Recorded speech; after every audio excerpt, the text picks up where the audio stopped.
Positivo e positivo, estamos começando aqui mais um Backstage. Dessa vez com uma pessoa não tão especial quanto as outras, ou tão especial quanto as outras, porque todos os que estão passando aqui têm histórias incríveis, cada um na sua peculiaridade. E a pessoa de hoje é uma pessoa que com certeza tem um histórico que inspira o Brasil. É uma pessoa que já passou 2 vezes pelo TEDx, né?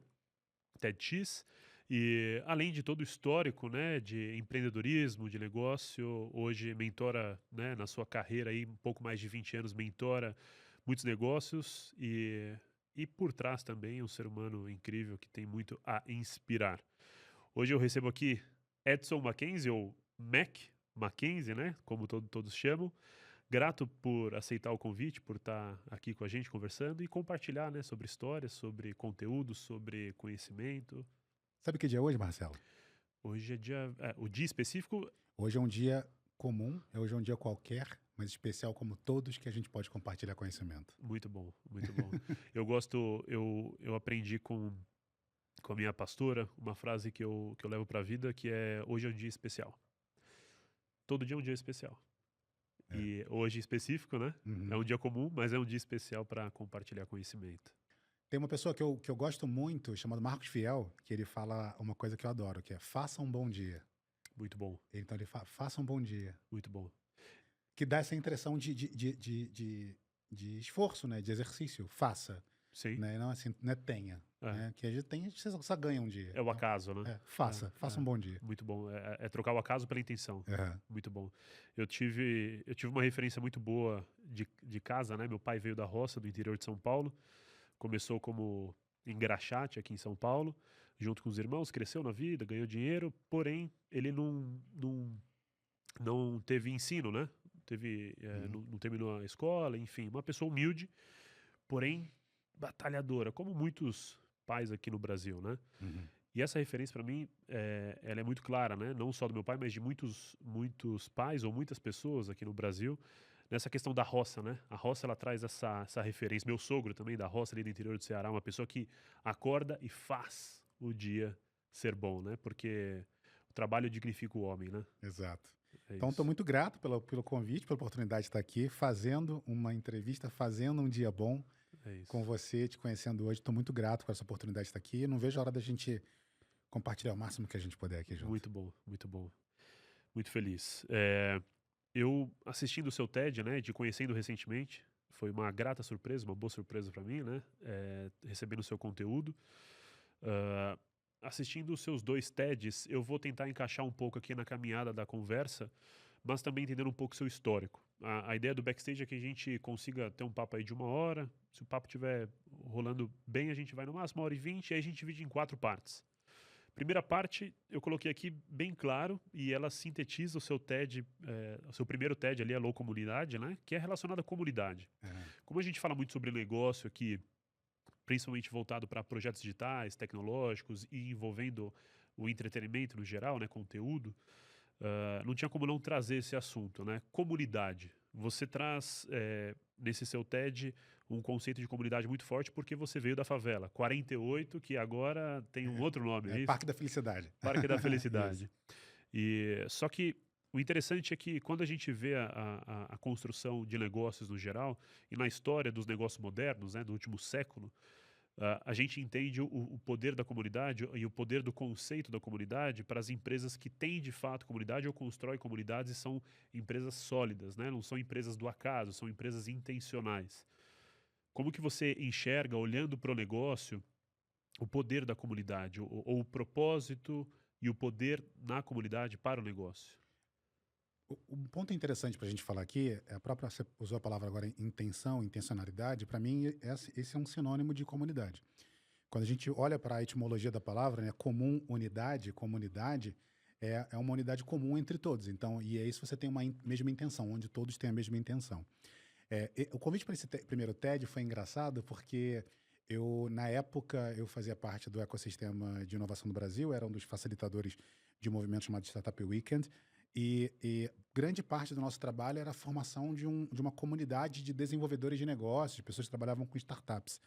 E aí a pessoa me pediu para que eu pudesse explicar o conceito de comunidade, falar sobre comunidade, falar qual a importância disso para o todo e ao mesmo tempo contar um pouco da minha história. E aí Sim. foi muito doido, porque eu fiquei dias, assim, pensando em como eu poderia construir isso dentro de um roteiro que coubesse em 14 minutos. Né, imagina, contar na época, na época eu estava com 36 anos de idade, né? Contar 36 anos de história É um em desafio. 14 minutos foi um grande desafio, assim, para mim. Mas foi excelente, tive uma grande ajuda de um grande roteirista chamado Rodrigo Geribello, um cara que me ajudou, assim, desde o momento inicial para desenhar aquilo ali. E foi interessante porque eu consegui mostrar para as pessoas um pouco do que eu via de como era importante aquilo. E eu trouxe uma série de conceitos, por exemplo, no meu TED, no meu primeiro TED, eu falei sobre a origem da palavra favela, né, que veio da Guerra de Canudos, onde os soldados que foram para lá, eles tinham aquela planta, né, que dava um favo, e aquele favo, quem lembra da capa dos Mamonas Assassinas é aquela Aham. mamona, né? Então, aquele favo dá de uma planta chamada favela e eles montavam um acampamento ali. Quando eles voltaram, após vencer a Guerra de Canudos, o governo acabou não entregando o que prometeu para eles subiram o Morro da Providência. Subiram o morro, deram o morro como se fosse a providência para resolver aquilo ali e reconstruíram a vida deles com as próprias madeiras da construção, que carregavam os armamentos, construíram uma série de barracos, e assim construíram a primeira favela do Brasil, e esse nome hoje é internacionalizado em relação a isso. Mas o ponto aqui que eu quero trazer em relação a essa história é como que, à medida que as pessoas elas entram em um ritmo elas conseguem se organizar. Então, quando todos têm um objetivo comum, uma intenção comum, elas conseguem se organizar em uma única unidade. E foi essa parte interessante dali. E foi interessante porque eu contei também ali um pouco da minha origem, da minha infância, que eu cresci num botequim, cresci numa. Meu pai semi-analfabeto para poder sobreviver, e ele um exímio consumidor de bebidas etílicas. Aham. Ele compartilhou da sua experiência e Aham. da sua finesse em apreciar uma boa cachaça e abriu um Aham. botequim.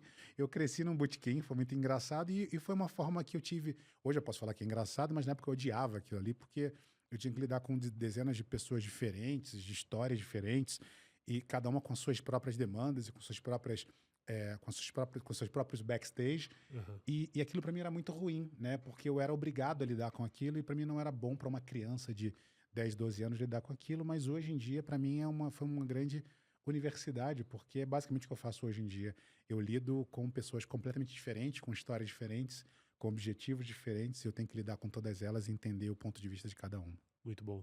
Inclusive, você fala nesse TED sobre a diversidade, né? O poder da diversidade. E hoje está cada vez mais fácil. Você vê, esse meu TED foi há quase 10 anos atrás e hoje os sistemas estão cada vez mais fortes, né? Aham. E na época a gente começava a falar muito de diversidade, o que hoje a gente trata como relações de gênero, Aham. né? Homem, mulher, enfim, todas as sexualidades e transexualidades. Mas eu já falava naquela época sobre as diferenças em relação à origem, por exemplo. Então a gente tem hoje o povo do Sul, que hoje está sofrendo tanto, o povo do Nordeste. Então, são povos que essa pluralidade, É. quanto mais plural você consegue ser, mais diversidade você tem. E o que a gente pode ver na própria natureza. Sim. A gente hoje fala que da natureza como se fosse o verde, Aham. só que se toda a natureza fosse verde, ela não seria tão bela como ela hoje, tão colorida como é. De fato. Não seria a obra-prima que é, né? Exato. De fato. É. O Brasil tem um poder plural, né? A matéria-prima é muito diversificada, né? Uhum. Matéria-prima, eu não digo matéria-prima terra, né? Eu digo matéria-prima pessoas, né? Culturas, né? Quanto de talento e quanto de habilidades, o quanto de ideias, né? Que a gente consegue nessa diversidade somar e criar, né? Co-criar e desenvolver de fato. Tem, um, tem, um, tem uma etimologia que eu gosto bastante sobre a palavra concordar. Eu não sei se você já ouviu, mas concordar é da mesma raiz de cor, de coração. E a palavra tem o sentido de quando dois corações estiverem sincronizados ali, em concordância, eles estão entrelaçados, eles estão juntos em unidade. E o poder da comunidade, com certeza, está nessa concordância, né? Todo mundo tem a mesma intenção, o mesmo propósito, o mesmo objetivo, para poder, de fato, alcançar algo que é incomum e para todos, né? E aí, esse é o grande poder. Eu concordo com você. Eu concordo contigo, muito bom. E a concordância no aspecto de marca, né? Indo para o desafio de marcas, né? A gente vê hoje um grande desafio tanto no marketing de influência quanto na creators economy, né? Ou economia criativa, né? A gente vê muito influenciador, ou melhor, da grande maioria dos influenciadores, a minoria entendeu que são negócios, que eles conseguem criar uma economia ao redor deles, né? Produzir outros negócios, eventos, palestras, livros, enfim, infoproduto e assim por diante. E eles entenderam isso porque eles perceberam que eles tinham uma comunidade. E a partir dessa comunidade eles poderiam inserir qualquer ideia que daria certo, porque eles tinham algo muito em comum vinculado àquele influenciador. O grande desafio para as marcas hoje tem sido esse, né? De construir comunidades. Porque elas têm o desafio de fato, desenvolver um bom marketing, uma boa publicidade, com o desafio de não só ver lucro, né?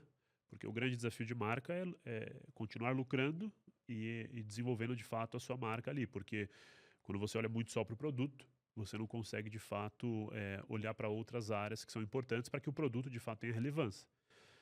Como que você tem visto hoje na sua mentoria, né? Você transita em vários negócios, como que você tem visto hoje o desafio das marcas na atualidade, entendendo o contexto que a gente vive hoje, desse reflexo de influência no digital, desse desafio de construir de fato comunidades? Porque a gente tem o conceito aqui, a gente falou do conceito. Na prática, como tem sido o desafio que você tem visto? Primeiro ponto, eu vejo que as marcas muitas vezes onde elas erram, né? Vamos começar de onde elas erram. Quando elas tentam abraçar ou abarcar múltiplas frentes, né? Então, elas não se posicionam. Então, o posicionamento de uma marca hoje é o que faz com que ela se torne, que ela tenha essa autenticidade e, a partir daí, se diferenciar dos demais. O segundo ponto que eu vejo que as marcas estão com desafio é quando elas pensam em criar uma identidade, a gente tem sempre essa coisa da parte conceitual. E quando a gente fala do conceitual, é em relação à sua consciência. E aí, o quanto de consciência as marcas estão conseguindo construir. Quando a gente fala em negócios, a base dos negócios não é você dar lucro a todo custo, mas sim o quanto você consegue melhorar a vida das pessoas e, obviamente, da comunidade que a cerca. Então, você começa melhorando a vida dos seus colaboradores, com seus clientes, e por si só você vai entendendo quais são as suas necessidades para se desenvolver. O que eu vejo de grande falha quando a gente olha para a Creators Economy é quando você tem uma pessoa, um comunicador, que se posiciona como um influenciador, que está muito mais interessado em construir uma base de audiência, em ter muita gente acompanhando ele, e não em deixar um legado. Então é muito mais legal você ser um produtor de conteúdo, um creator, que tenha uma base pequena, mas muito engajada, do que uma base muito grande. Às vezes você encontra... E o mercado hoje ainda não entende. A gente ainda tem essa coisa do ego, do número. Muitas vezes você ainda tem marcas que estão muito mais interessadas em números, em quantos seguidores aquelas pessoas têm. A gente vê em grandes programas como o próprio Big Brother, uma das métricas que ele tem é eles tiram um print de quanto você tinha de seguidores antes e quantos você tem quando você sai. E as marcas olham para aquilo, nossa, é isso aqui. Só que isso não é o ideal. O ideal é quando você consegue entender se aquela marca está falando, ou aquele produtor de conteúdo está falando de acordo com as mesmas essências. Então, a gente está muito mais focado hoje numa estrutura de posicionamento de marca mais voltada para o essencialismo, né, o quanto você está na sua essência, do que propriamente de impacto e de audiência. Muito bom. A gente chama essas métricas de vaidade, né? O pessoal olha muito para os KPIs mais básicos, achando que, de fato, é nesse lugar que vai ter resultado. Mas eu tenho percebido algumas movimentações em relação a algumas poucas marcas nessa compreensão de que não é só volume, né, quantia de seguidores, né? Mas é, de fato, uma eficiência na entrega ali da relação, que é o que você falou, né? Uma das técnicas mais antigas de comunicação e marketing é o boca a boca, né? O word of mouth. Então, o boca a boca ele continua existindo. Então, você pode gastar o dinheiro que for num produto, você pode botar ele na gôndola do mercado, você pode pegar aquele produto. Se você chegar na fila para pagar, a pessoa de trás fala, você vai levar esse produto? Leva não. Leva não, porque nossa, não foi legal para mim. Não foi legal. eu usei e não gostei. Você deixa ele na gôndola na hora. Então, Muito assim, bom. então, quanto mais. E aí, com isso, a gente traz para o conceito de reputação. Então, quanto maior é a reputação que você está construindo, maior é a sua capacidade de vendas e engajamento. Então, as características e essências que precisam ser analisadas em dados precisam estar relacionadas à reputação e não a. E engajamento talvez seja um dos pontos ali que você consegue perceber de fato a reputação, né? Não o único, do que visualização de fato, né? E, Marcelo, você trouxe uma coisa para mim no comecinho, né? Eu falei, eu não conhecia você, não conhecia a sua história, e uma coisa que eu falo com alguma frequência é que eu nunca fui uma pessoa que fez muita questão de ser conhecida, né? Apesar de estar sempre por trás de muitos negócios, Aham. de estar por trás de pessoas que são muito famosas e estar sempre trabalhando com gente que está muito em evidência, eu sempre fui uma pessoa que fez muita questão de ser uma pessoa que se vale a pena conhecer. Aham. E aí, o fenômeno que você me falou é exatamente o fenômeno que eu mais gosto. Eu falo, nossa, não conhecia você. Quando eu comecei a te ouvir e entender ouvir um pouco de você, eu falei, cara, deixa eu conhecer quem é esse cara. Deixa eu saber o que ele está fazendo, De onde ele fato. está. Isso aqui isso me traz um quentinho no coração, é muito legal. Muito bom. É que você de fato. É muito bom conhecer pessoas que entenderam o seu sentido existencial, né? Uhum. Eu tenho falado muito ultimamente. Recentemente eu fiz uma viagem com minha esposa para a Europa e a gente pegando. E eu gosto de viajar, eu não gosto de luxo, né? Eu gosto de me sentir cidadão ali. Então eu gosto de pegar o turismo mais simples, Uhum. onde ninguém vai. E a gente tava no ônibus, indo para Veneza, e aí me veio a pergunta, qual que é a pergunta mais feita no Google no mundo? E eu fui pesquisar. E a pergunta mais feita no Google no mundo é qual é o sentido da vida? E interessante é que as pessoas que você tem mais apreço, né, mais sabor, mais prazer em conhecer, em se relacionar, em trocar, são pessoas que de fato vivem o seu sentido, porque elas extraem de fato seu potencial existencial. E aí é prazeroso estar do lado dessas pessoas. Então, quando você escuta, você fala, eu quero estar do lado dessa pessoa porque eu quero escutar. Eu quero aprender com essa pessoa, né? E aí foi essa percepção que eu tive. Você colocou um ponto do boca a boca, né? Ah, eu fiz o projeto da minha antiga empresa, né? 2020 a 2023. A gente fez o lançamento do Washington Oliveto em sociedade do projeto dele no digital, né? E ele fala muito sobre isso, né? Sobre essa questão do boca a boca, né? Uma boa publicidade, de fato, ela fala por si só nas ruas, né? E eu lembro quando eu comecei a me especializar, principalmente no digital, lá para 2012, mais ou menos, apesar de ter começado a produzir conteúdo antes, eu comecei a entender a força, de fato, dessa expressão do like and share, né? Porque não é só curtir e compartilhar, né? É curtir, compartilhar e levar para casa, de alguma maneira, aquele impacto de experiência, né? Porque é isso, chega na rua, chega numa fila, você vai falar pro outro, mas você tem certeza que você vai comprar esse produto, esse item, né? E aí você de fato entende que essa experiência ela pode formar muito de fato as opiniões das pessoas. Inclusive é dado hoje, né? A gente sabe que apesar do marketing influência estar mudando bastante, né? Hoje as pessoas elas não acreditam mais tanto quanto há 5 anos na palavra de um influenciador porque sabe que é muito marketing, publicidade, né? Mas de fato além desse dado estar mudando, a gente percebe outro dado mudando, que é o advogado da marca, né? Ou as pessoas que de fato engajam, né? E se relacionam com a marca. As pessoas têm buscado não só as referências na internet, mas buscado seus amigos próximos para poder reconfirmar, né? Eu preciso saber de fato, é bom, vale a pena ou não vale a pena, né?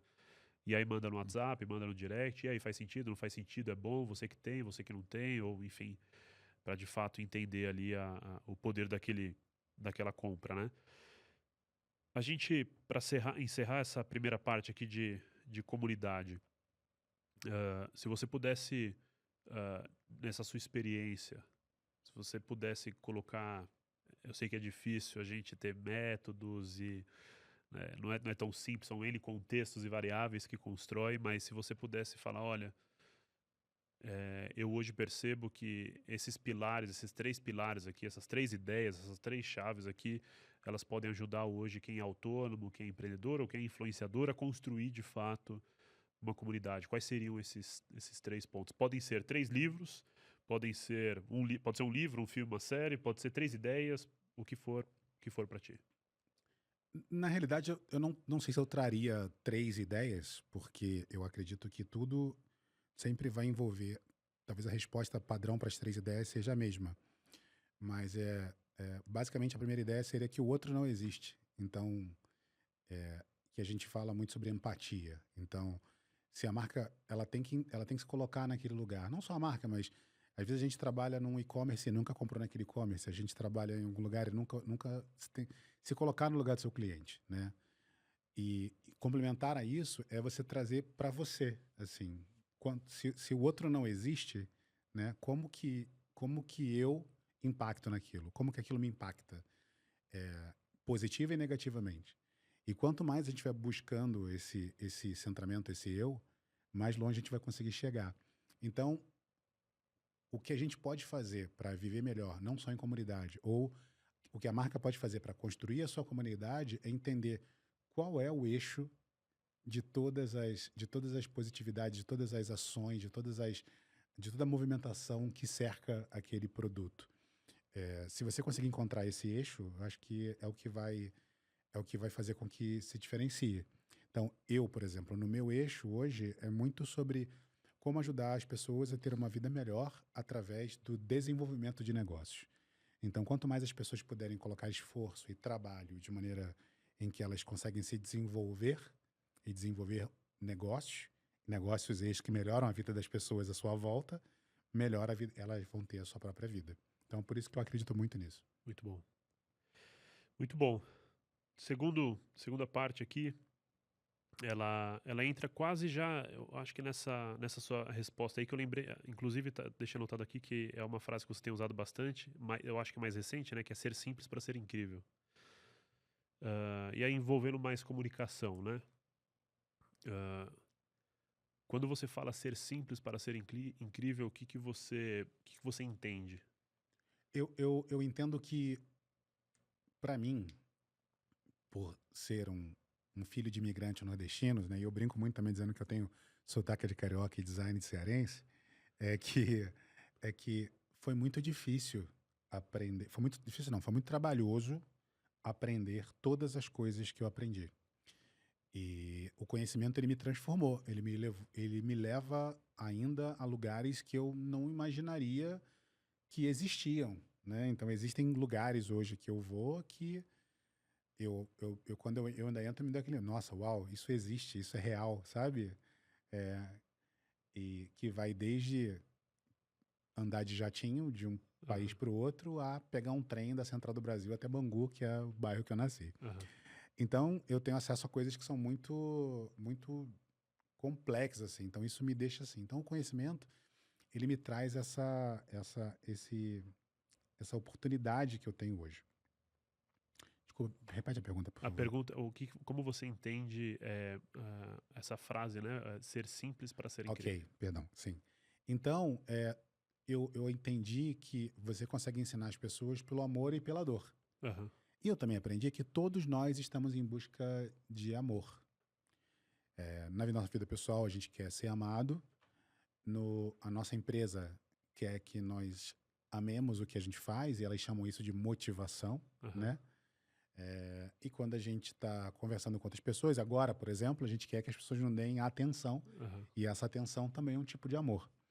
Então, eu acredito que quanto mais simples e mais acessível eu puder falar, pensar, dizer, compartilhar, mais incrível eu consigo fazer com que as pessoas se sintam. Então, ser incrível não reflete diretamente a mim, reflete aos outros. Aham, Porque a gente apenas reflete, voltando àquela frase que eu falei no primeiro bloco, né, que já que o outro não existe, aham, né, então é, a gente só reflete o que a gente vê em nós mesmos. aham, Então, quanto mais simples eu consigo pensar, falar, ou então detalhar temas complexos, que muitas vezes às vezes são bem difíceis para a grande maioria das vezes, para das pessoas, mais as pessoas se sentem encorajadas a tentar e experimentar.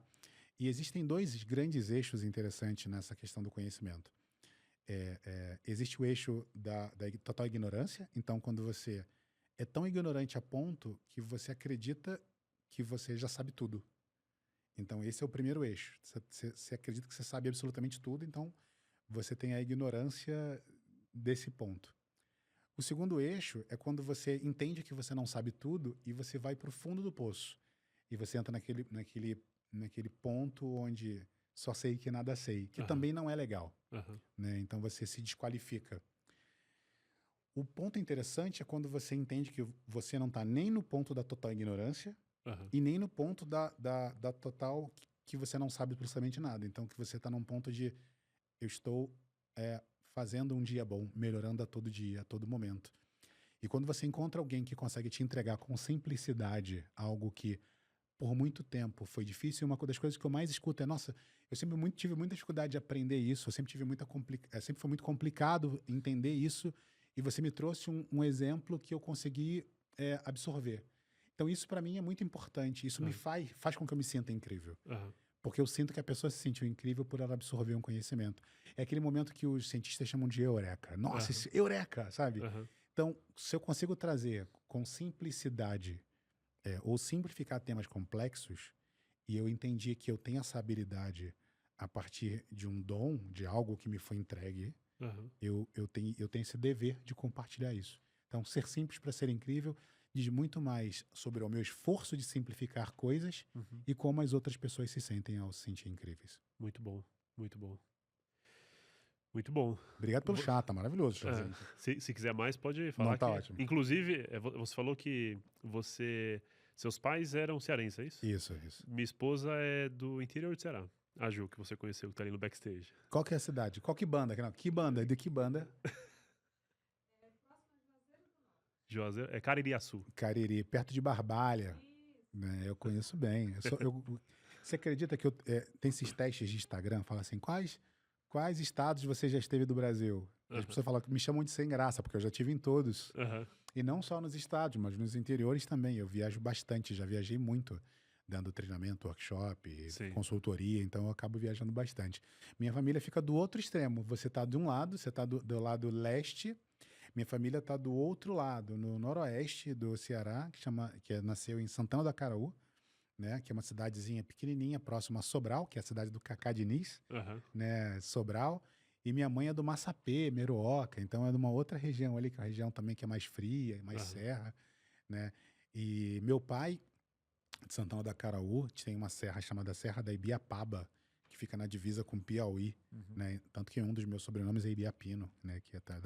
E Que Bia Pino. que é de uma tribo que vem da Serra da Ibiapaba. Então você tem uma mistura com índio. Sim. Que... Mackenzie é meu nome artístico, não é meu nome de Aham, verdade, aham, né? Então, na época que começou a internet, você tinha que ter nicknames para tudo, tal. Então, eu criei esse nickname. Eu fazia aham, teatro, do teatro eu levei esse nome do teatro para a internet, e da internet levei ele para o rádio, do rádio para a internet. E hoje eu não consigo mais me desvencilhar. muito bom. Por isso que eu prefiro que as pessoas me chamem de Mac, que é mais simples, são 4 letras, é É. específico. Eu ainda consigo fazer uma piada dizendo, você gosta... Ah, é Mac ou Mac? Eu falo, você prefere hambúrguer ou maquiagem? Então, se prefere hambúrguer é Mac, se prefere maquiagem é Mac, tá tudo certo. É isso, é isso.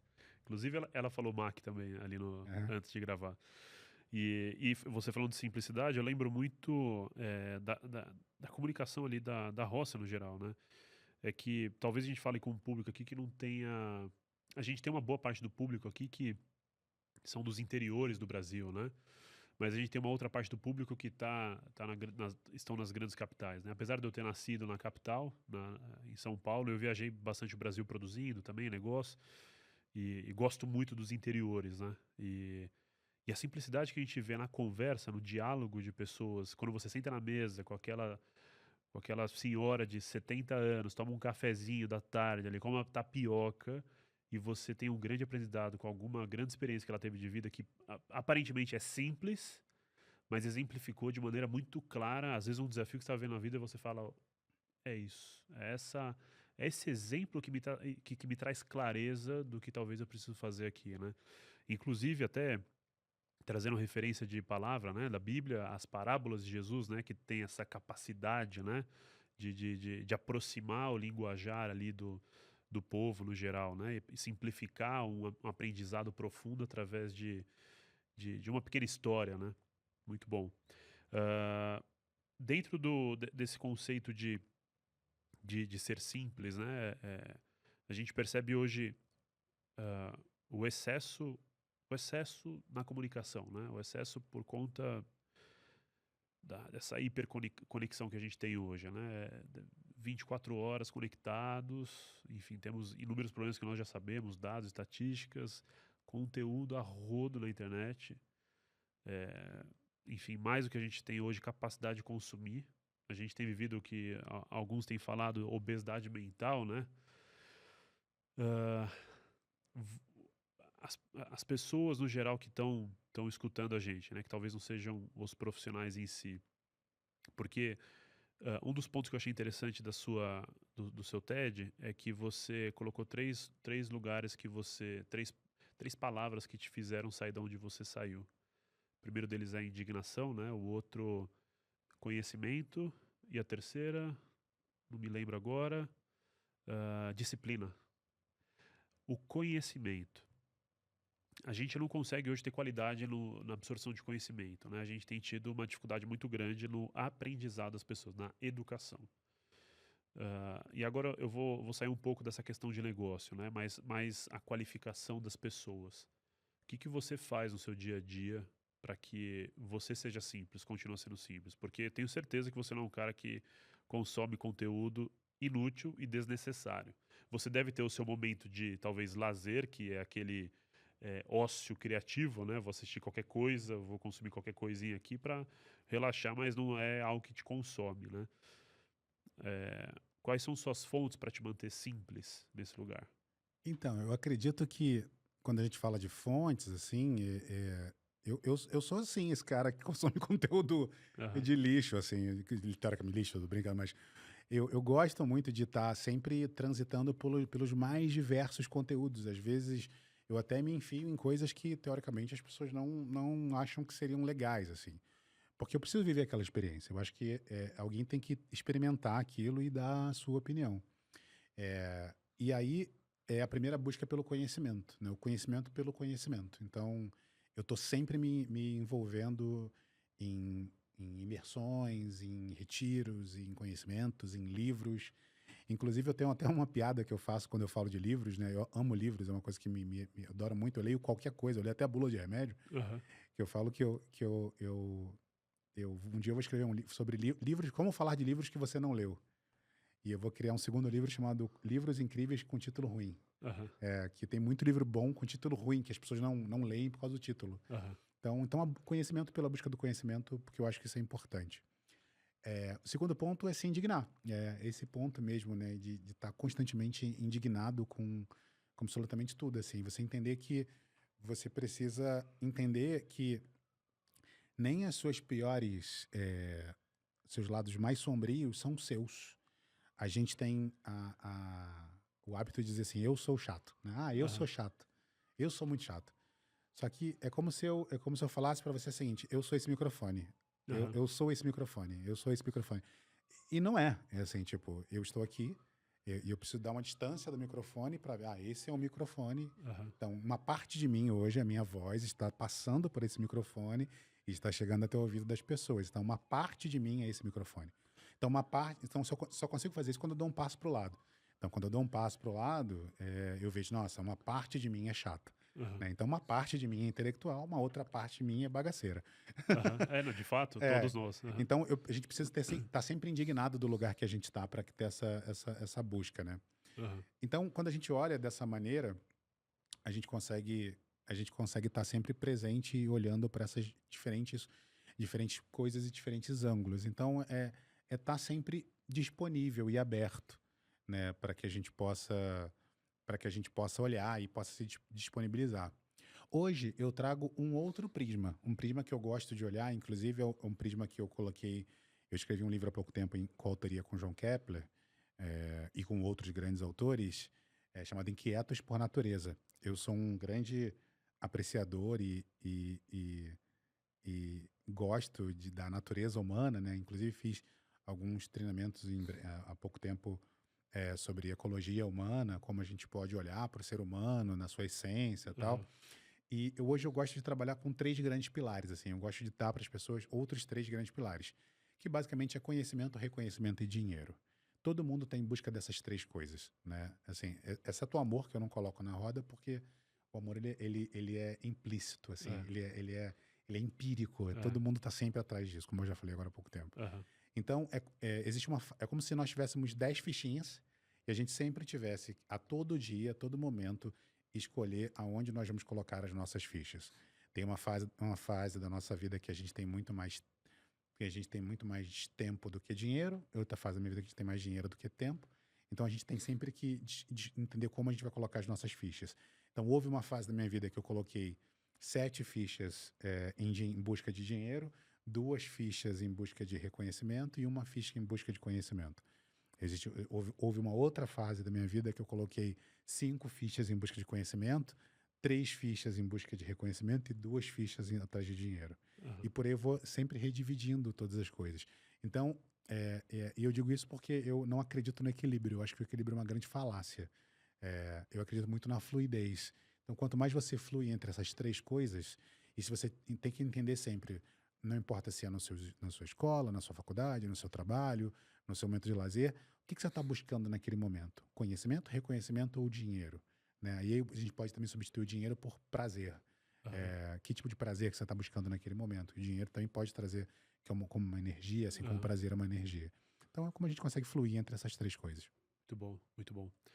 De fato, eu acredito que o equilíbrio ele tá na fluidez, na saúde da fluidez, na realidade, né? Porque realmente é uma grande falácia esse aspecto, até porque nós vivemos de ciclos, né? Uhum. Eu vi alguns gráficos algumas vezes de estudos de como seres humanos ao redor do mundo, em diferentes regiões, se comportam no começo, meio e final de vida, né? E o como cada um deles se relaciona com a família, sociedade, trabalho, assim por diante.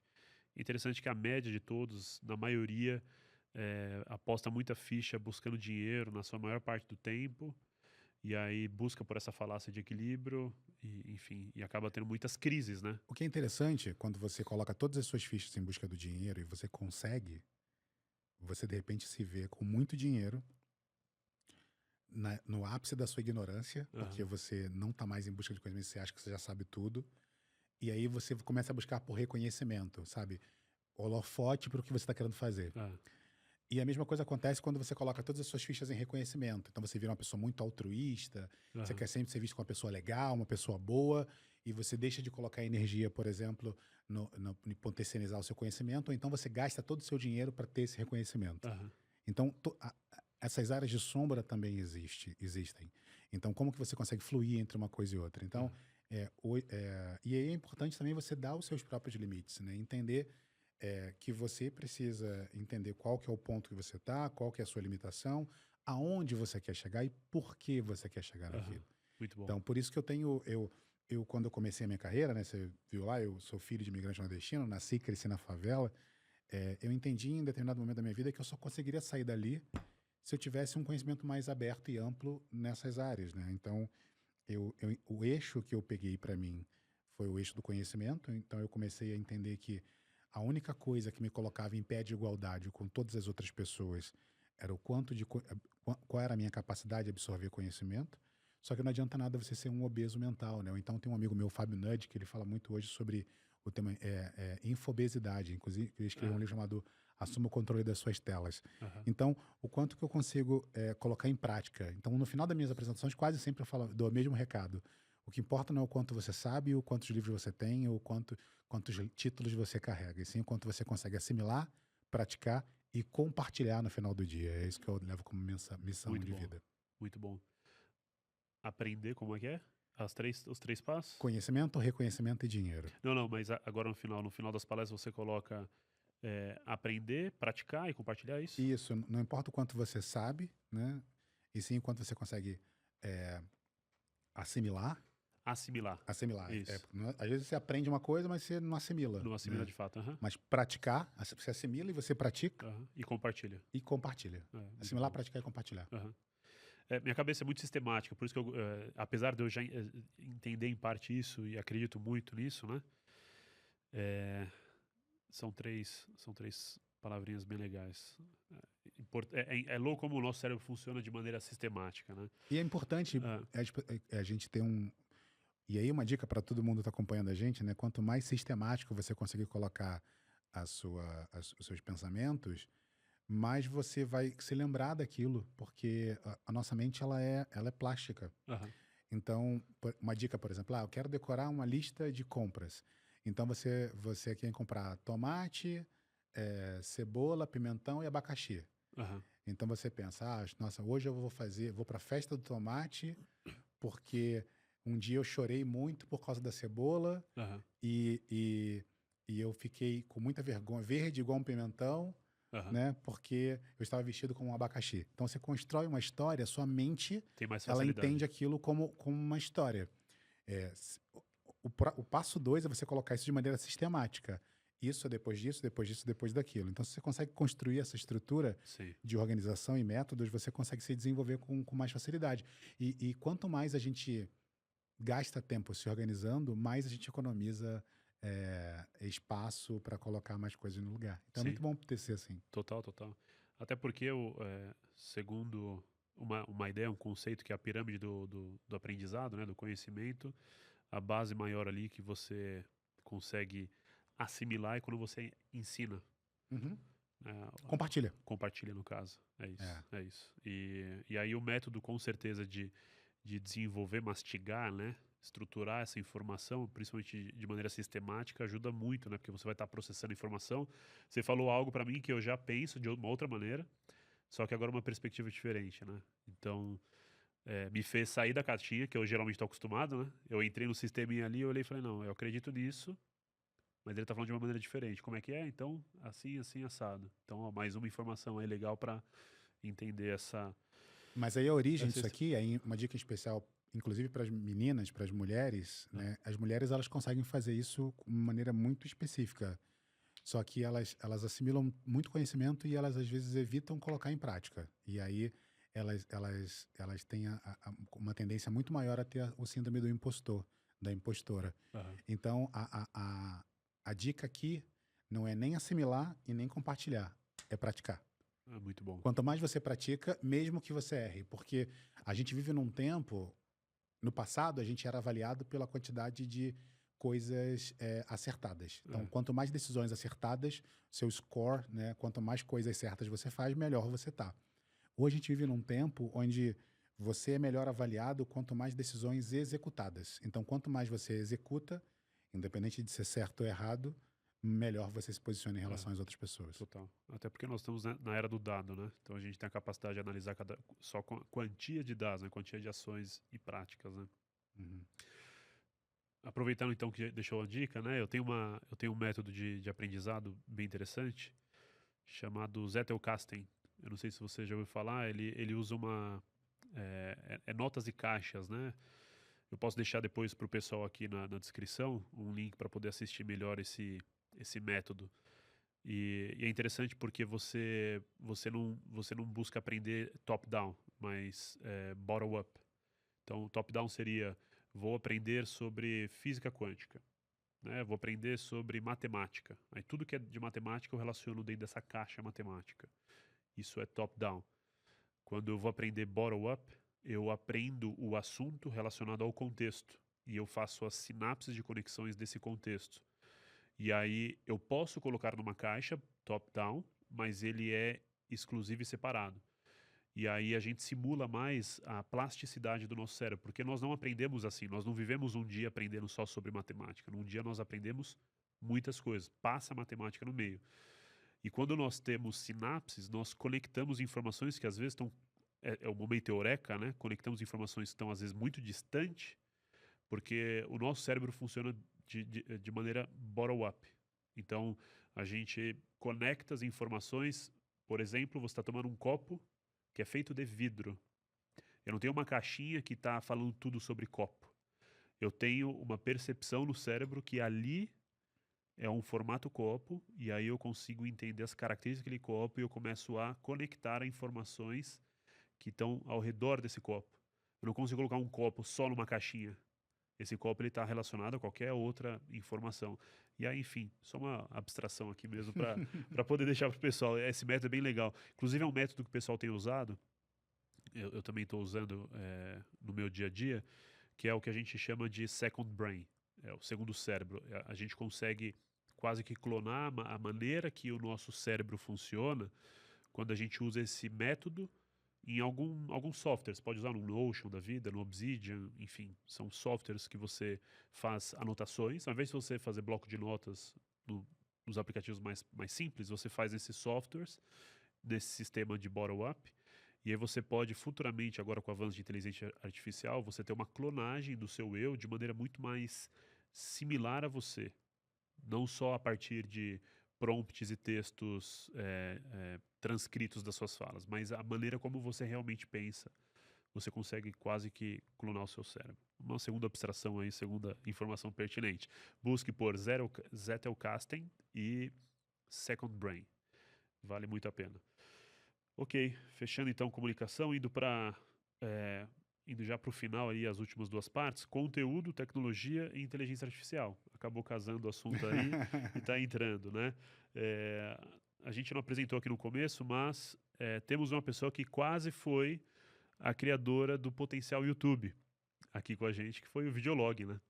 Na verdade, Cofundador, né? o YouTube foi o videolog americano, na verdade. É o contrário. Ah, Eles foram os potenciais quase criadores do videolog. Ah, interessante. Vocês vieram antes ou depois?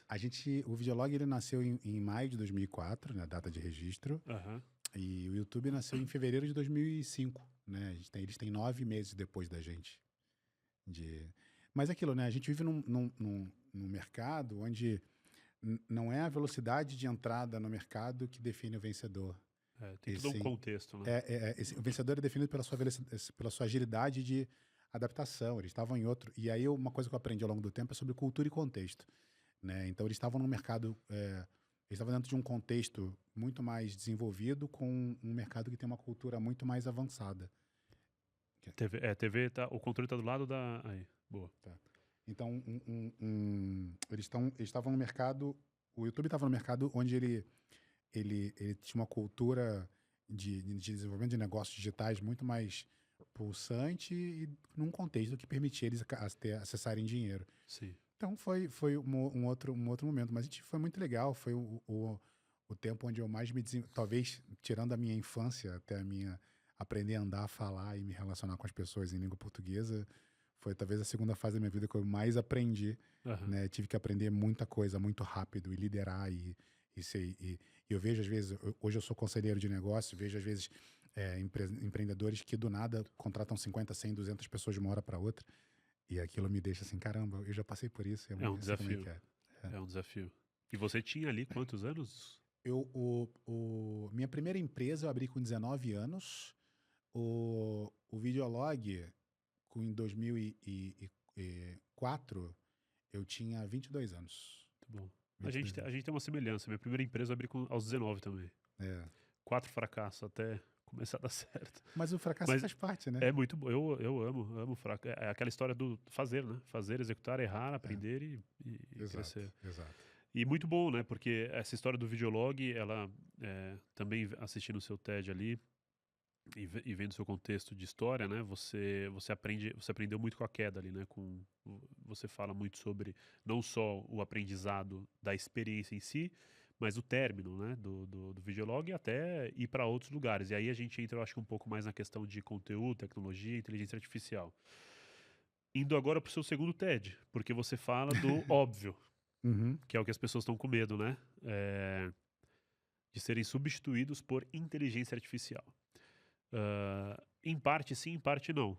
Mas a parte não, ela é muito mais interessante, porque é óbvio entender que o ser humano tem a capacidade de ser ser humano eternamente e faz com que ele se ele for bem direcionado, governe sobre a tecnologia, né?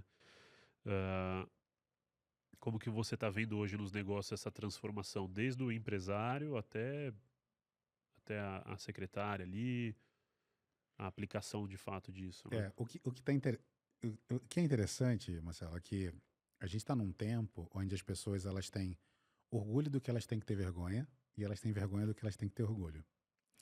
Eu digo isso porque às vezes eu vejo pessoas, eu tenho muita vergonha ali às vezes pelas coisas que eu vejo na internet, pelo posicionamento de algumas pessoas, enfim, eu tenho vergonha ali, mas enfim, fala mais sobre ela do que sobre mim, então é só um posicionamento. Mas eu tô dizendo isso para você porque é uma das empresas. Quando eu comecei a estudar ou me atentar sobre inteligência artificial, tinham dois meninos nos Estados Unidos que estavam lançando uma empresa, um se chama Larry Page e outro Sergey Brin, que eles queriam organizar as informações do mundo. E todo mundo achava que eles estavam criando um buscador de internet, sendo que no Brasil já tinha um buscador, que era o KD, Aham. né? E eles falavam que a nossa empresa se chama Google, mas não é que a gente é um buscador. A gente é uma empresa de inteligência artificial que a gente usa um buscador para treinar a nossa inteligência artificial. Aham. O que eu quero dizer com isso para você é que se você conhece o Google, você já lida com inteligência artificial há dezenas de anos e você não sabe. Se você já pegou algum avião ou se você escuta música na internet, você lida com inteligência artificial a todo momento. Só que hoje a gente tem esse nome bonito chamado inteligência artificial, antigamente a gente chamava de rede neural. Ou então, antes ainda, a gente chamava de aprendizado de máquinas. Machine learning. Machine learning. Então, a gente tem uma série de nomes diferentes para as mesmas coisas. E eu tô falando isso para você, Marcelo, porque eu vejo que a gente está meio que criando um factoide que me traz muito. Eu sou um mergulhador, eu adoro o mar, eu gosto de estar no mar. Uhum. E é engraçado que quando eu tô no mar, geralmente tem um grupo de golfinhos, assim, 2 ou 3 golfinhos nadando na frente do barco, e vai todo mundo para frente do barco para olhar para aqueles golfinhos. Geralmente eu vou pro fundo, eu vou para a polpa do barco. Porque se tem 2, 3 golfinhos à frente do barco, a família dele está atrás, indo para uma outra direção. Porque aquilo é uma estratégia da natureza. Como eu me envolvo muito com biólogos e pessoas que trabalham com biologia marinha, então eu tenho esse conhecimento, eu vou contra a essência, contra a natureza da maioria das pessoas, porque eu já conheço aquilo ali. Quando a gente traz essa mesma alegoria para a questão da inteligência artificial, a gente não precisa ter medo da inteligência artificial, né? Porque ela já está presente na nossa vida. As discussões hoje elas são de pouco diferentes. Elas são sobre propriedade intelectual, como que a gente sobre originalidade, sobre autenticidade, ética. Então, as discussões elas são diferentes. Então, eu vejo que as pessoas estão discutindo sobre os 2 golfinhos que estão à frente do barco, muitas vezes sendo impulsionadas pelo capitão do barco, dizendo: olha lá os golfinhos à frente do barco. O capitão do barco está todo dia ali, ele faz aquilo todo dia. Fala: olha os golfinhos à frente do barco, vamos olhar os golfinhos. E, obviamente, ele está deixando de mostrar todos os outros golfinhos que estão atrás. E eu digo isso porque eu vejo que as pessoas elas estão olhando, estão se assustando com isso, quando elas deveriam usar o que elas têm de melhor. Então, por exemplo, nós seres humanos, no meu segundo TED, eu falo muito isso. Nós somos, a inteligência, a tecnologia, ela é uma ferramenta extremamente eficiente, que faz coisas muito rápidas, mas ela é pouco nobre. Assim, ela faz uma coisa muito bem e hoje ela está fazendo 2 ou 3 coisas muito bem. Ela pode ser que um dia ela faça as mesmas coisas que a gente faz tão bem quanto a gente. Mas hoje nós somos inventivos, nós somos criativos, nós somos contadores de histórias, nós somos falhos, e isso é o que a gente tem de mais legal. E quando a gente mistura tudo isso, a gente pode chamar isso de autenticidade. Então, quanto mais autêntico nós somos, quanto mais a gente consegue desenvolver a nossa essência, mais a gente consegue se diferenciar dos demais. E hoje é muito simples você conseguir observar se um texto foi escrito por inteligência artificial ou não, porque ele acaba perdendo essa originalidade, essa malemolência que a gente tem hoje, às vezes, no compartilhado conhecimento. E até a capacidade de errar. Até a capacidade de errar. Que é tão perfeito que não tem erro, né? E aí isso me traz... E a perfeição do homem tá também na capacidade do erro, né? Isso me traz a um curso de palhaçaria que eu fiz, onde a gente falava sobre os deuses do circo, né? Que é basicamente os 2 grandes deuses são Apolo e Dionísio. Enquanto Apolo é o deus da perfeição, que nunca erra, não sabe o que significa errar, né? Não existe o erro. Dionísio é aquele que erra, que faz tudo errado, que tropeça, é o palhaço que se dá mal.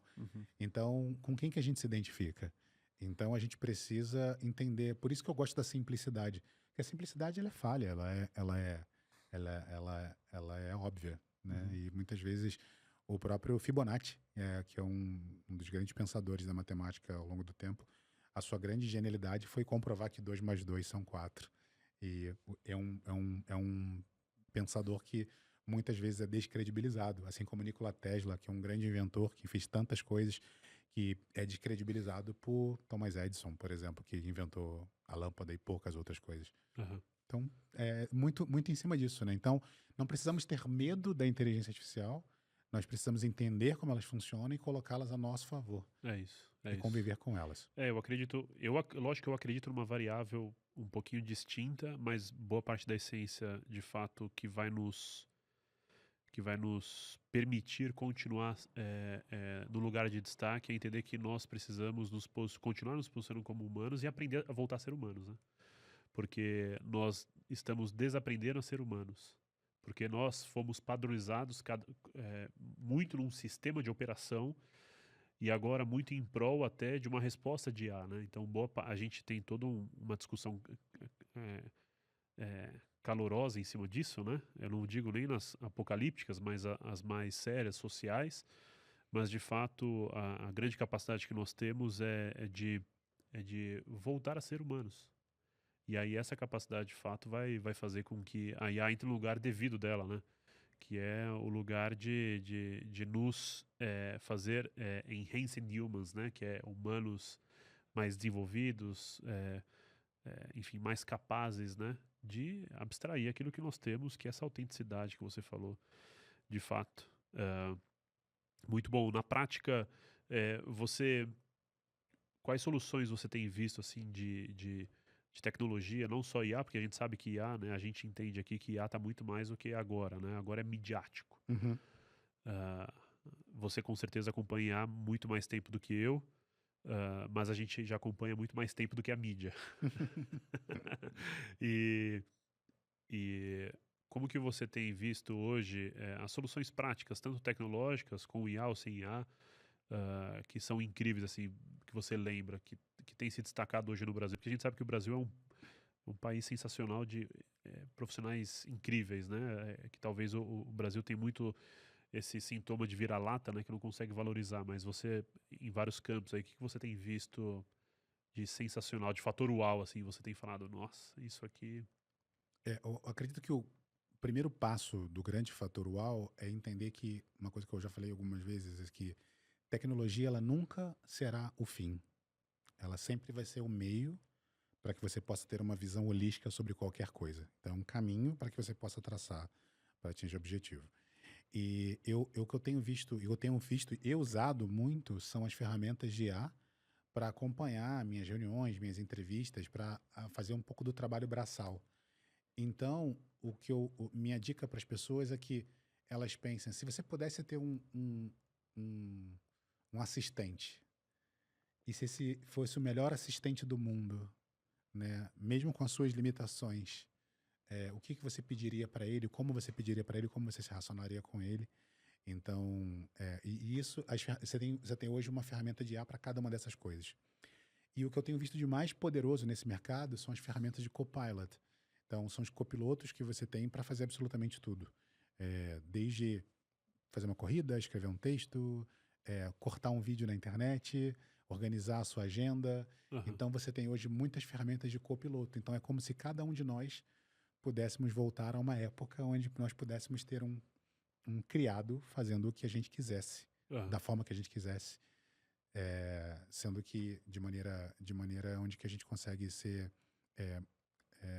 muito mais respeitoso com a tecnologia, Aham. né? E entender que essa tecnologia ela tem uma limitação. Aham. Então é uma época onde a gente consegue olhar para isso, né? E entender que a gente pode usar uma tecnologia para nos servir de algo que a gente possa fazer melhor. E aí, o ponto aqui você pode fazer isso de uma maneira bacana ou de uma maneira não bacana, Aham. né?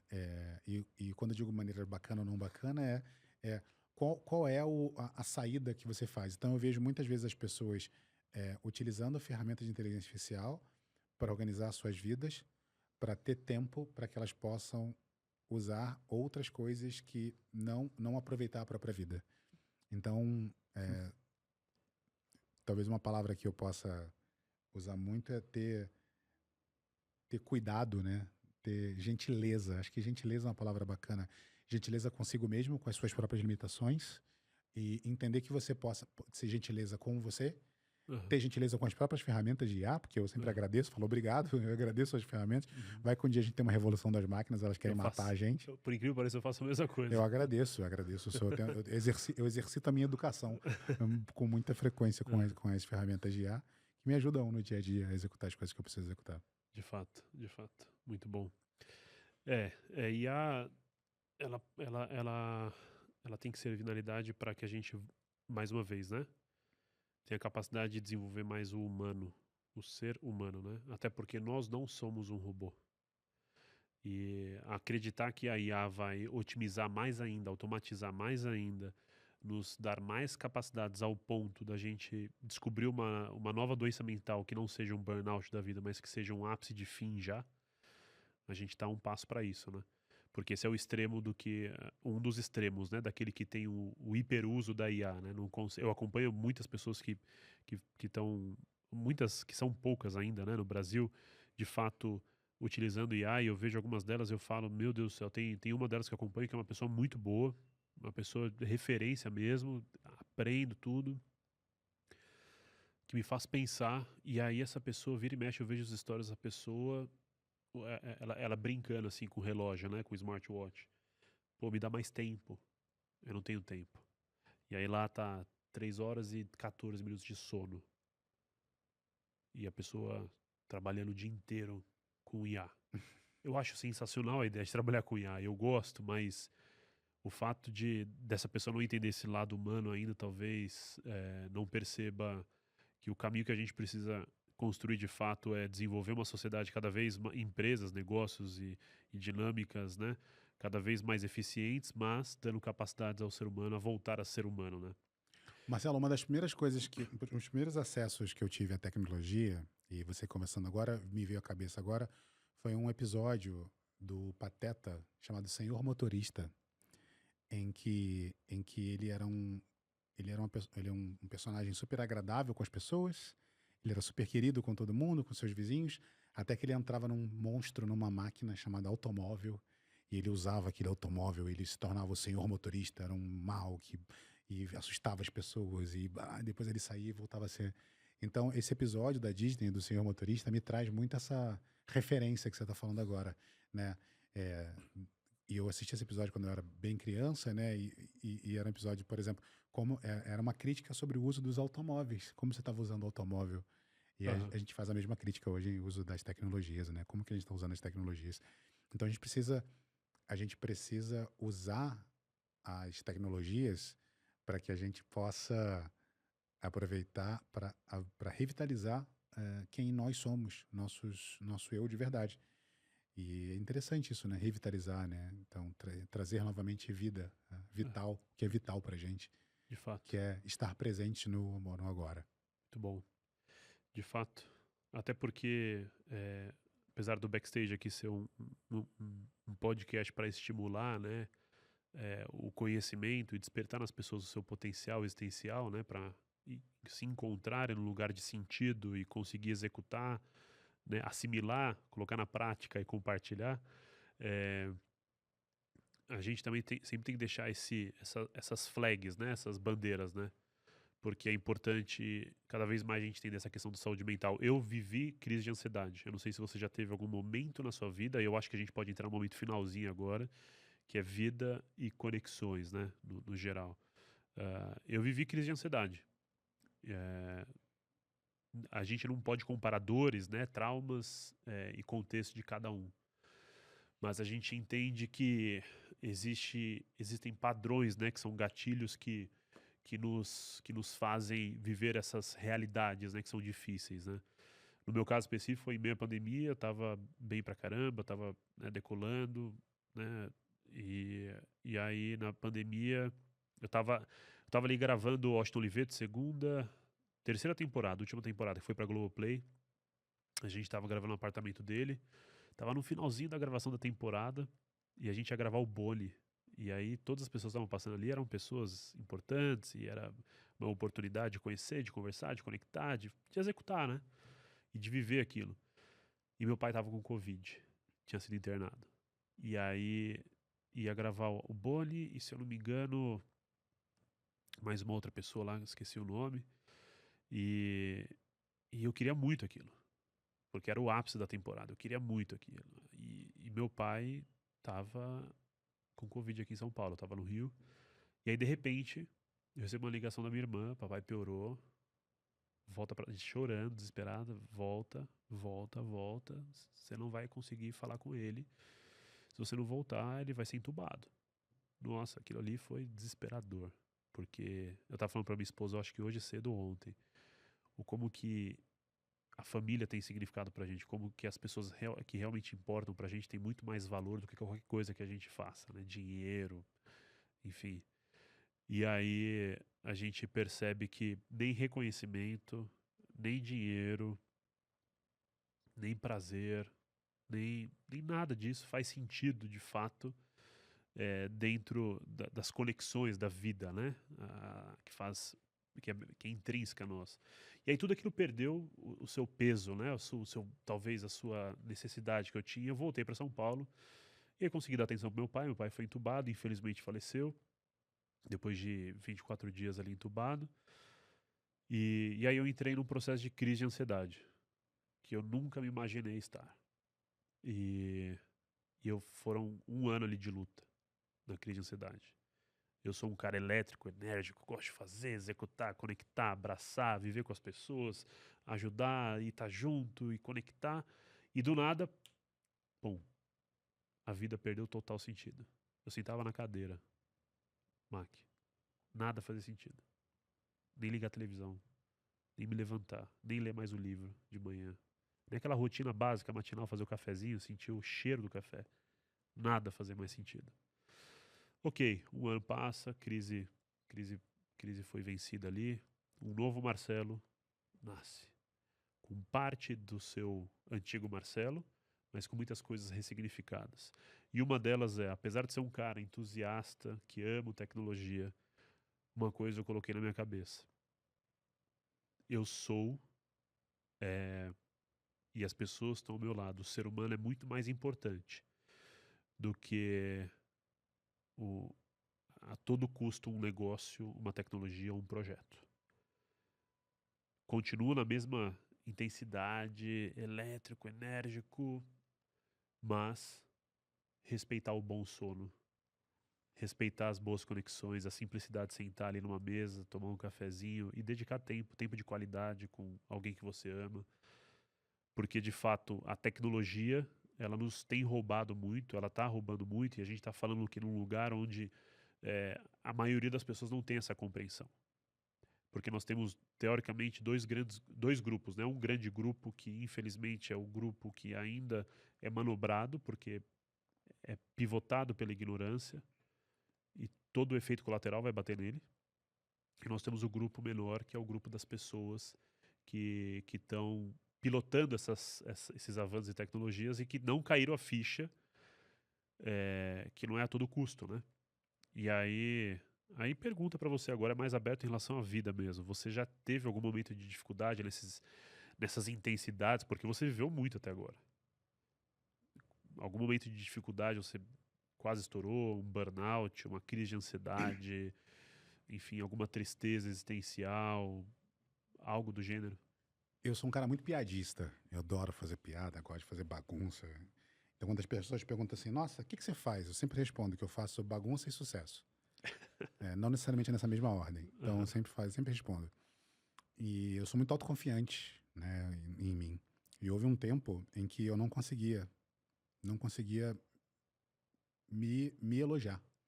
E eu sou um cara que me elogia a todo tempo. Eu me dou muito carinho há muito tempo. E quando eu comecei a perceber que eu não conseguia, realmente não conseguia me dar carinho, falar algo bom de mim para mim mesmo, eu falei, cara, tem uma coisa muito errada comigo.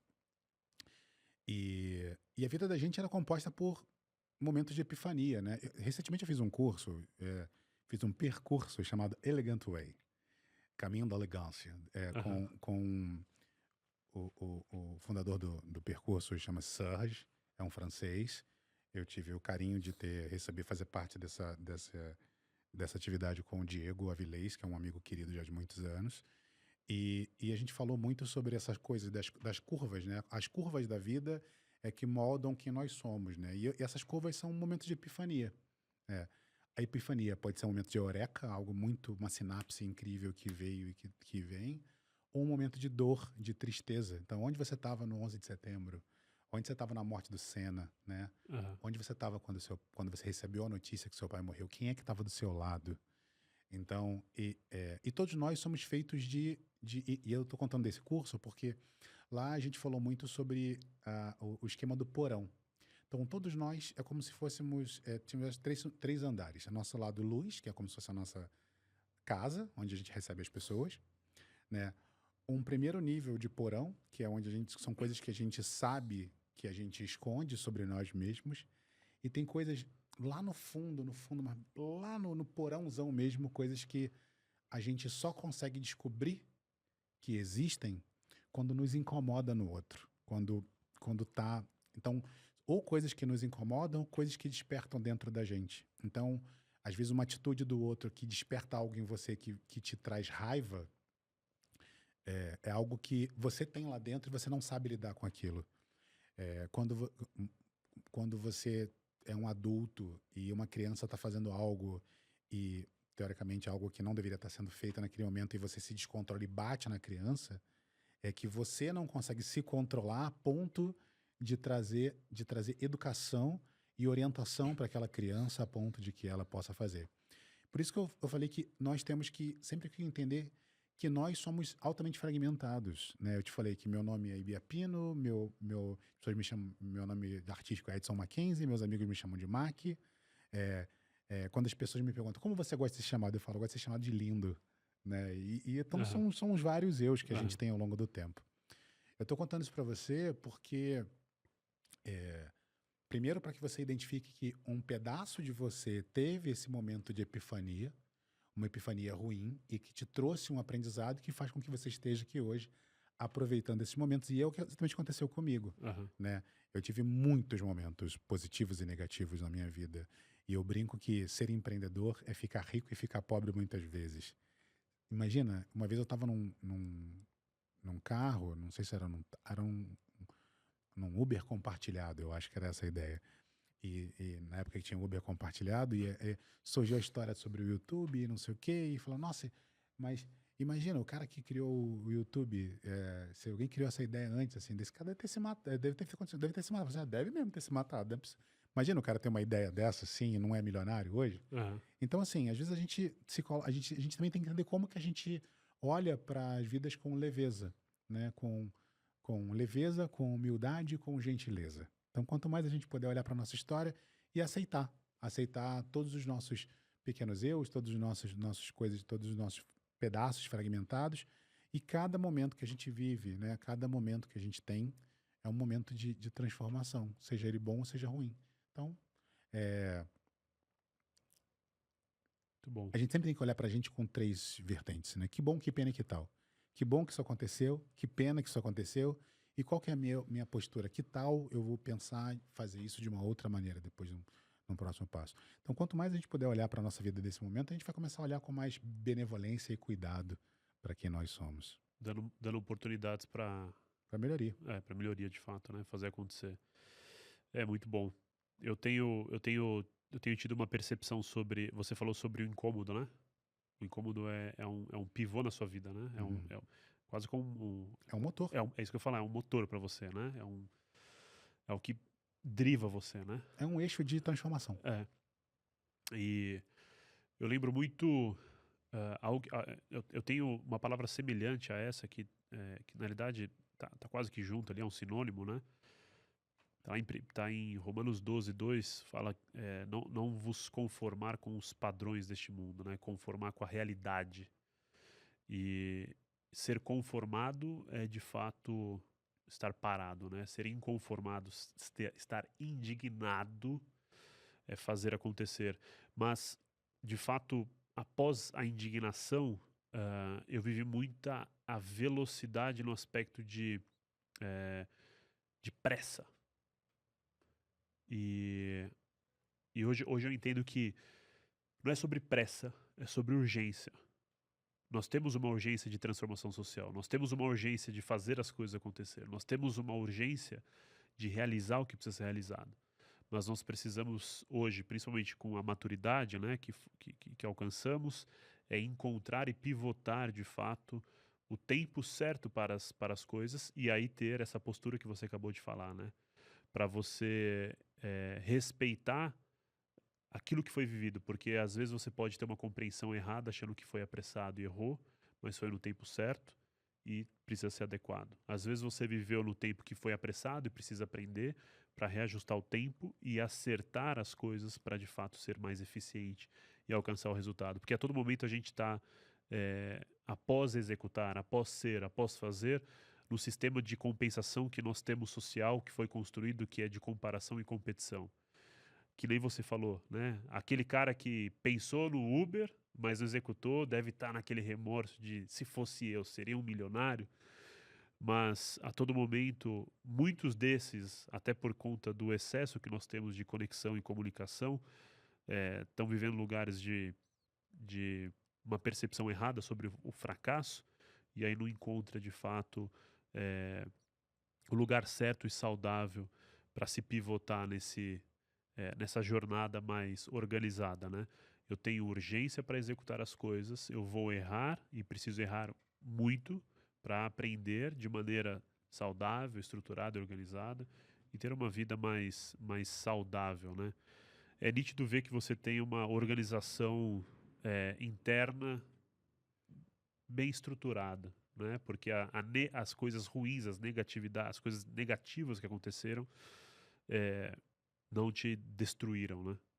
E o que diferencia muitas pessoas, que nem eu falei, agora finalizando com um ponto lá do começo, né? O que é gostoso de sentar com pessoas que têm o sentido bem definido é que pessoas que encontram o seu sentido existencial, elas parecem que têm, filosofando um pouco aqui, né? Parece que tem um pouco mais de maestria em lidar com seus percalços, né? As suas dores, os seus abismos existenciais, porque o sentido está muito bem definido. Então, as dores, as dificuldades, os problemas são mais oportunidades de desenvolvimento e são grandes escolas de desenvolvimento do que o contrário, né? E aí encerro aqui falando um pouco de você nesse aspecto, né? Obrigado por trazer um pouco dessa sua perspectiva existencial, né? De entender o lugar daquele Edson, que não é falado hoje como Edson, né? Mas o Mac,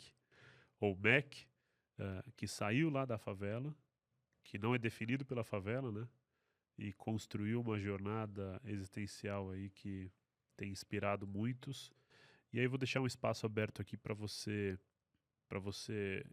falar trazer uma mensagem para aquela pessoa que ah, a maioria está nesse lugar de potencial morto, né? Não potencial vivo, né?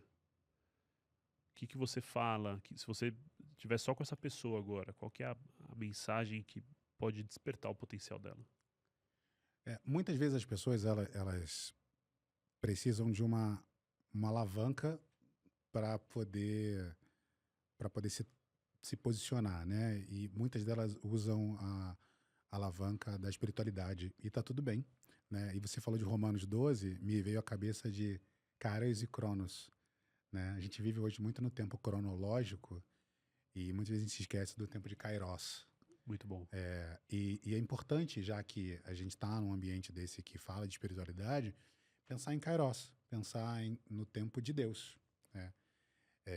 Seja Deus o Deus que as pessoas acham que é, ou no meio da palavra Deus tem o eu, né? O seu próprio eu.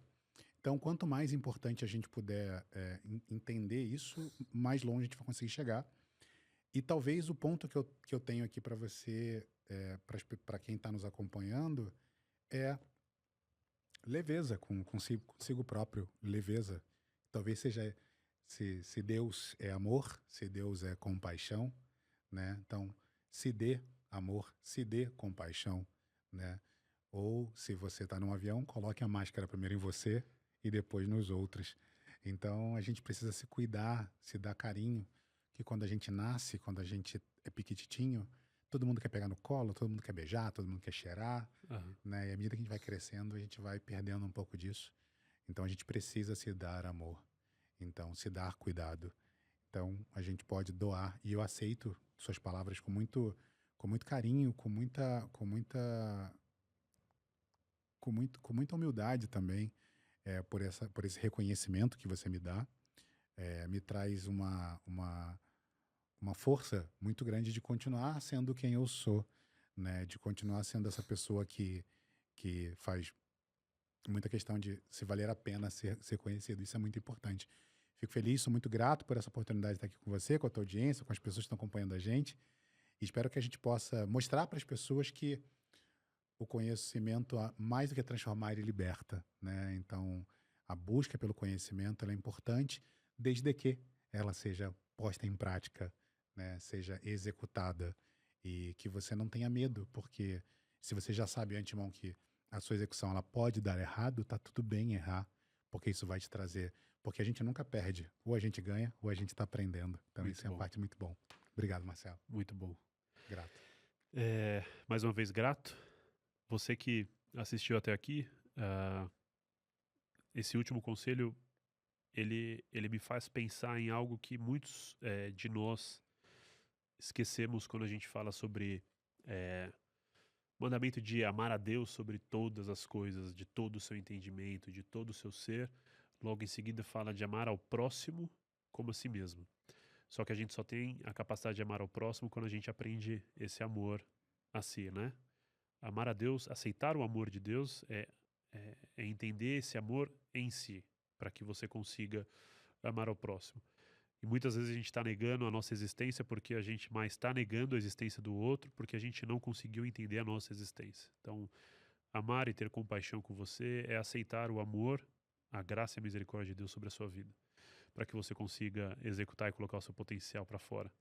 Que você consiga colocar aquilo que está no seu coração, na tua mente, aquilo que o Senhor tem te dado, aquilo que você tem pensado, para executar. Bota para fora. Executa. Começa. Não deixa de fazer, porque a tua vida ela tem sentido. Tem um sentido valioso. E aí, por fim, a natureza aguarda com grande expectativa para que os filhos de Deus se manifeste. Deus abençoe sua vida. Nos vemos no próximo episódio. Mais uma vez, Mac, muito obrigado. Um forte abraço a todos. A gente se vê.